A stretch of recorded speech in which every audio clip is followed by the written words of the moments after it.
South Africa has reiterated its commitment to the attainment of a world free of nuclear weapons. Efforts to prevent the proliferation of nuclear weapons should be matched by an equal commitment by the nuclear weapon states to eliminate all nuclear weapons in a verifiable and irreversible manner. That was the message from Pretoria's envoy to a meeting of the United Nations Security Council during a discussion in support of the Non-Proliferation Treaty, 1 year ahead of the 2020 review conference.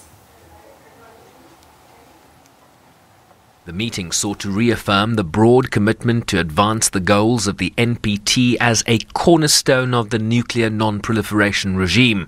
But South Africa took issue with the rate at which the treaty's goals and targets were being implemented. We remain disheartened at the apparent lack of urgency and seriousness with which nuclear disarmament has been approached in the NPT context. This state of affairs places the treaty, as well as its review process, under increasing pressure and falls far short of the expectations.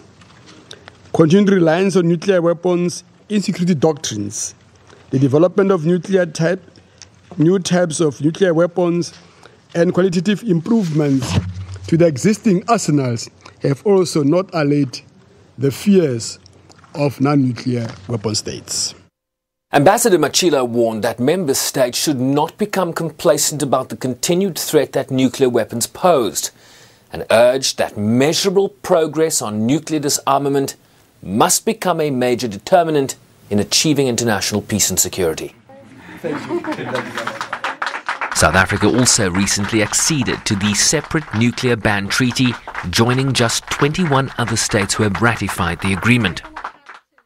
Despite immense pressure, we clearly demonstrated our commitment towards nuclear disarmament when we deposited our instrument of ratification of the Treaty on the Prohibition of Nuclear Weapons, TPNW, on 25 February 2019, joining 21 other member states that have ratified the treaty. We want to use this opportunity to encourage member states that have not done so to sign and ratify the TPNW at the earliest possible time in order to ensure its early entry into force. For us, Mr. President, the TPNW is a positive and a bold step towards a world free of nuclear weapons. It complements and reinforces the NPT. That said, the NPT, which entered into force in the 1970s, represents the only multilateral binding commitment to the goal of disarmament by states which officially stockpile nuclear weapons. Sherman Brycepease, SABC News,